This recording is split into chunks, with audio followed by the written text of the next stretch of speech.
ফুৱাই দিয়ক এবাৰ।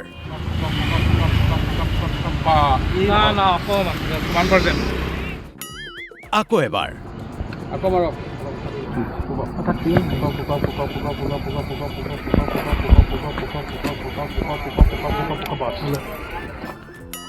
একদম নোৱাৰি দেই, বুকুত লাগি যায় হে।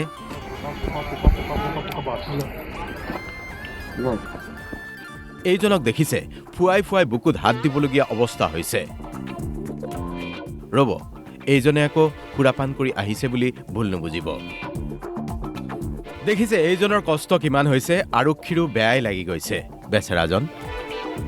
আৰু সেইবাবে আৰক্ষীয়ে পৰামৰ্শ দিছে, এইবোৰ কৰাতকৈ ঘৰতে আদা পিঁয়াজ কাটি লৈ নাখায় কিয়। ইমান কষ্ট দেখিছে, সেইকাৰণে নাখালেই হ'ল। ঘৰত আদা চাদা পিঁয়াজ চিয়াজ কুটি লৈ ধুনীয়াকৈ বহি খাই। ৰ'ব, আচল কাহিনী এতিয়াও বাকী।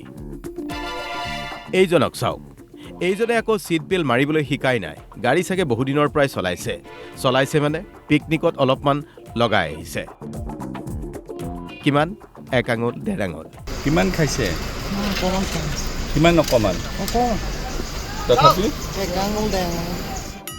কিন্তু মাত্ৰ 1 আঙুল 1.5 আঙুল খাওঁতেই এনেকুৱা হয়নে? সুৰাপান কৰি গাড়ী চলোৱাৰ যুক্তি কাৰোবাৰ 1 আঙুল কাৰোবাৰ 1.5 আঙুল। তথাপি শোণিতপুৰৰ পৰিবহণ বিভাগে চাৰিদুৱাৰ আৰক্ষীৰ সহযোগত চাৰিদুৱাৰত এনেকৈয়ে অভিযান চলাইছে। সুৰাপায়ী চালকৰ বিৰুদ্ধে অভিযান এয়া, আৰু তাৰ পিছত এয়া জৰিমনা।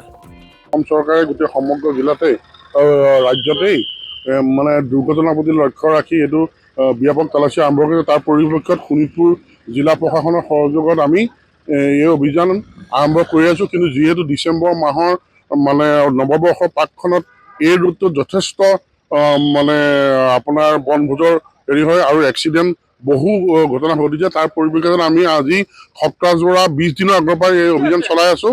তাৰ আজি দেওবাৰ হোৱাৰ সতিকে যথেষ্ট ভিৰ হৈছে। আমি ইতিমধ্যে অভিযান চলাইছোঁ আৰু অভিযান কালত কেইবাজনো সুৰাপায়ী আমাৰ জব্দ হৈছে। তেখেতসকলক আমি 10,000 টকাকৈ জৰিমনা প্ৰদান কৰিছোঁ। এতিয়া আপোনাকে কৈছোঁ, লাজ সন্মান যাব বুলি ভাবি লওক আৰু সুৰাপান কৰি মুঠেই গাড়ী নচলাব। 1 আঙুল 1.5 আঙুল বুলি কোনো কথা নাই। কিমান খাইছে? কিমান অকণমান? তথাপি মূলতঃ বিগত কিছুদিনত ৰাজ্যত বৃদ্ধি পাইছে দুৰ্ঘটনাৰ সংখ্যা, আৰু দুৰ্ঘটনাৰ কাৰণ হৈ পৰিছে সুৰাপায়ী চালক, আৰু যাৰ বাবে প্ৰশাসন এতিয়া কঠোৰ হৈছে। কেমেৰা পাৰ্চন সৌৰভৰ সৈতে বালিপৰাৰ পৰা ঋতুপৰ্ণ চক্ৰৱৰ্তী, DY 365।